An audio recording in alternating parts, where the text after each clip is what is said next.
नमस्कार, आप देख रहे हैं न्यूज 4 नेशन और मैं हूं प्रियदर्शन। केंद्रीय गृह मंत्री अमित शाह का बिहार दौरा कल से शुरू हो रहा है। उनके इस दौरे की खासियत है कि वह इस दौरे की शुरुआत सीमांचल के पूर्णिया से कर रहे हैं।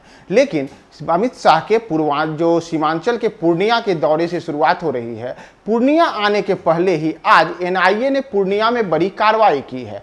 पूर्णिया में आज एनआईए ने पीएफआई के ठिकानों पर छापेमारी की है। ये पीएफआई वही है जिसकी गतिविधियों को टेरर लिंक से जोड़ करके हमेशा से संदिग्ध बताया जाता रहा है और पहले भी एनआईए सहित अन्य जो केंद्रीय जांच एजेंसियां हैं उनकी छापेमारी पीएफआई के देश के अलग अलग ठिकानों में होती रही है। लेकिन इस बार जो पीएफआई का पूर्णिया स्थित दफ्तर है वहां पे एनआईए की छापेमारी हुई है, जबकि अगले दिन ही यानी कि कल से ही केंद्रीय गृह मंत्री अमित शाह का पूर्णिया का दौरा शुरू होने वाला है। तो ऐसे में बिहार में वर्ष 2024 के जो लोकसभा चुनाव देश भर में होने वाला है, उसमें बिहार में भाजपा की गतिविधियों को एक नया रूप देने के लिए अमित शाह के इस दौरे को पूर्णिया में बेहद खास माना जा रहा है। और उनके पूर्णिया दौरे के सीमांचल दौरे के ठीक पहले अब जब पीएफआई के दफ्तरों पर एनआईए की छापेमारी हुई है तो इसका बेहद खास मकसद भी माना जा रहा है। दरअसल जो पीएफआई है, जिसे पॉपुलर फ्रंट ऑफ इंडिया के नाम से जाना जाता है, देश के करीब करीब तमाम राज्यों में इसकी शाखाएं हैं। तो आज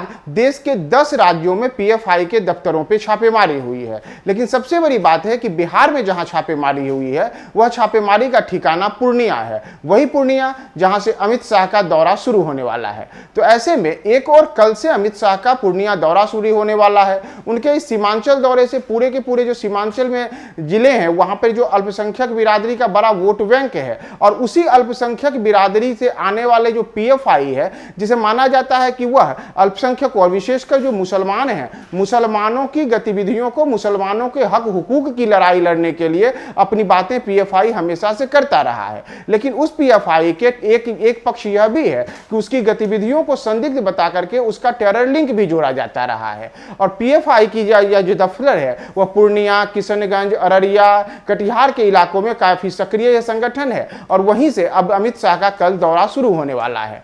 तो उनके दौरे के ठीक पहले पीएफआई के पूर्णिया दफ्तर पर ही छापेमारी होना अपने आप में एक हैरान करने वाली भी बात है। तो ऐसे में आने वाले जो कुछ घंटे हैं या कहिए अगले कुछ समय के ही बाद संभव है कि इस जो पीएफआई के दफ्तरों पर एनआईए की छापेमारी हुई है और कल से जो अमित शाह का दौरा है इसे लेकर के कुछ राजनीतिक बयानबाजी भी हो जाए तो इसमें हैरानी की बात नहीं होगी। लेकिन आपको हम बता दें कि आज जो यह एनआईए की कार्रवाई हुई है, यह एनआईए की कार्रवाई न केवल बिहार में बल्कि देश के 10 अलग अलग राज्यों में हुई है। इसमें दक्षिण भारत के तमिलनाडु, केरल, आंध्र प्रदेश सहित दिल्ली और उत्तर प्रदेश, इसके अलावा असम और कुछ अन्य राज्यों में भी पीएफआई के जो ठिकाने हैं, उनके दफ्तर हैं, उन पर कार्रवाई चल रही है। हालांकि जो एनआईए की आज कार्रवाई हुई है और पीएफआई के दफ्तरों पर छापेमारी हो गई है, उनके शीर्ष नेताओं से पूछताछ की जा रही है, कुछ को हिरासत में लेने की बात हो रही है और कई लोगों को गिरफ्तार करने की बातें आ रही हैं। तो इसके विरोध में जहां चेन्नई में लोग आंदोलन कर रहे हैं, वो प्रदर्शन पर करने इतना शुरू कर चुके हैं,